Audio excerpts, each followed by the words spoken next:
Hiya friends! Today I'm trying something a little different. I'll be redrawing an old art piece that I did. This piece was originally created during a 30-day challenge I did for myself. I pushed myself to experiment with styles and techniques using only one subject, which is my cat, Jinx. I start out by sketching and working through some composition ideas, figuring out where I wanted things and how I wanted it to look visually. I originally had Jinx laying on the counter of the stand, but I changed it to her doing a nice big stretch in front of the sign in the stand to feel more welcoming. I also switched up the types of plants that I used. I wanted to use a variety of plants to firstly create different textures, but also it just shows kind of how chaotic Jinx can be. You know, she has a random assortment of plants that don't really make sense or go together, but you know, you could still grab one if you want.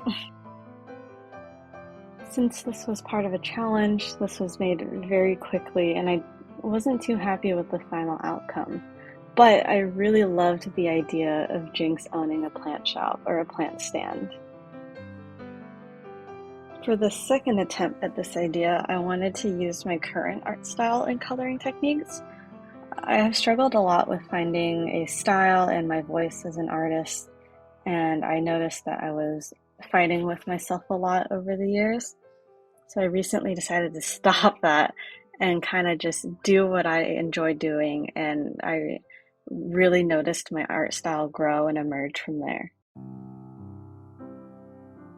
I started thinking of my art style more as like my handwriting.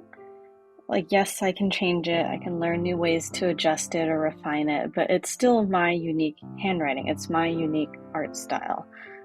That shift in perspective seemed to help relieve some of my anxiety about having an art style or like figuring out what my art style is. It also helped me shift my focus onto storytelling and conceptualizing my ideas rather than on how something should look because I saw someone else do something. It's more about me getting my ideas out there and not fighting myself on how to do that. You can see I started off with trying a restricted color palette, but I quickly realized that that's me fighting myself on style choices again. I like color, I like saturation, I like creating warmth within my pieces, and that's a lot easier to do without a restricted color palette.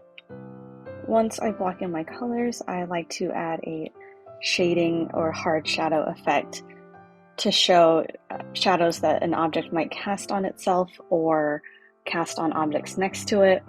I think it adds a little extra depth when I do it that way, because afterwards I go in and add overall lighting. I'll add overall shadows and highlights for the global light source. Once I'm happy with the lighting, I like to go in and add the finer details, which includes adjusting the line art color to match the lighting that I just did and some high points of highlight.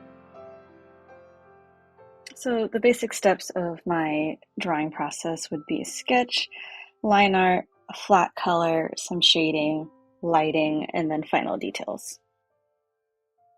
So here is the before and the after. Thank you guys so much for watching. I hope you enjoyed the video, and I'll see you next time.